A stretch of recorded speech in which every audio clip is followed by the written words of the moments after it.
महाराष्ट्र विधानसभा चुनाव के लिए कभी भी बिगुल बज सकता है। राजनीतिक पार्टियां सियासी समीकरण सेट करने में जुट गई।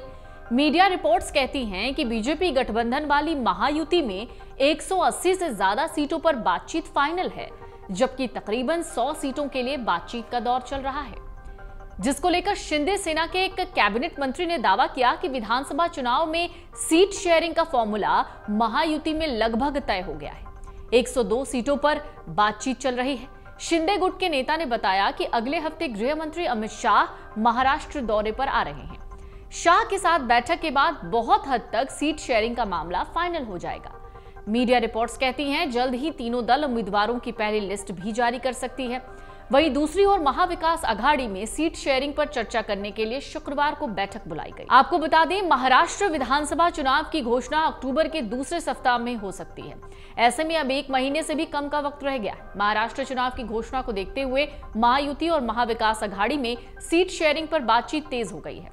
महायुति में शिंदे सेना, अजित पवार की एनसीपी और भाजपा सहित अन्य दल हैं।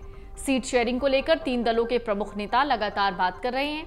मुख्यमंत्री आवास पर मुख्यमंत्री एकनाथ शिंदे, उप मुख्यमंत्री देवेंद्र फडणवीस और अजित पवार लगातार बैठक कर रहे हैं, लेकिन मीडिया को जानकारी देने से बच रहे हैं। वैसे तीनों दलों ने यह फाइनल किया कि जिसके विधायक जहां पर हैं वो सीट उस पार्टी के पास ही रहेगी। ऐसे में देखना दिलचस्प है कि अटकलें कितनी सही साबित होती हैं। मौजूदा वक्त में महाराष्ट्र विधानसभा में बीजेपी के 103 विधायक हैं, शिंदे सेना के 40 और अजित पवार की एनसीपी के 41। मीडिया रिपोर्ट्स कहती हैं बीजेपी का दावा है कि उसके पास कुछ निर्दलीय और छोटे दलों के भी विधायक हैं, इसलिए वो सीटें उनके खाते में आनी चाहिए। शिंदे सेना 80 सीटों पर चुनाव लड़ने की तैयारी में है और लाडली बहना योजना के प्रचार प्रसार भी 80 सीटों पर काम कर रही है। इसी तरह से अजित पवार की पार्टी एनसीपी 60 सीटों पर ध्यान दे रही है। इससे माना जा रहा है शिंदे सेना 80 और अजित पवार 60 विधानसभा सीटों पर चुनाव लड़ेंगे। मीडिया रिपोर्ट्स की माने तो बीजेपी 140 सीटों पर लड़ सकती है। बाकी की बची सीटों पर बीजेपी के सहयोगी दल चुनाव लड़ सकती है। आपको बता दें, हाल ही में बीजेपी प्रदेश अध्यक्ष चंद्रशेखर बावनकुले ने संकेत दिया कि चुनाव टिकट वितरण में जीतने की संभावना ही आखिरी पैमाना होगा। उन्होंने कहा, महायुति के 3 नेताओं यानी एकनाथ शिंदे, देवेंद्र फडणवीस और अजित पवार को संख्याओं का हवाला देने के बजाय एकजुट होकर चुनाव जीतने की कसम खाने के लिए बधाई दी जानी चाहिए। हम जीतने योग्य उम्मीदवारों को मैदान में उतारने पर सहमत होंगे। सीट शेयरिंग के फॉर्मूले पर उप मुख्यमंत्री देवेंद्र फडणवीस ने कहा था कि महायुति सहयोगियों के बीच सीट शेयरिंग के फॉर्मूले को जल्द ही अंतिम रूप दिया जाएगा।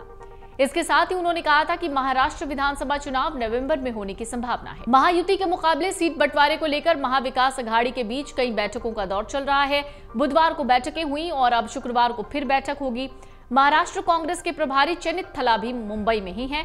यही वजह है कि ये बैठक महत्वपूर्ण मानी जा रही है। वैसे महाविकास अघाड़ी में सीट शेयरिंग की बैठक में शरद पवार की पार्टी की ओर से प्रदेश अध्यक्ष जयंत पाटिल, जितेंद्र आव्हाड और कांग्रेस की ओर से नाना पटोले, बाला साहेब थोरात, नसीम खान शामिल हो सकते हैं। उद्धव सेना की ओर से संजय राउत, अनिल देसाई और अनिल परब के शामिल होने की बात भी सामने आई है। अगर आप ये वीडियो YouTube पर देख रहे हैं तो हमारे चैनल को सब्सक्राइब करें और बेल आइकन को दबाना ना भूलें। अगर आप Facebook पर ये वीडियो देख रहे हैं तो हमारे पेज को लाइक करें।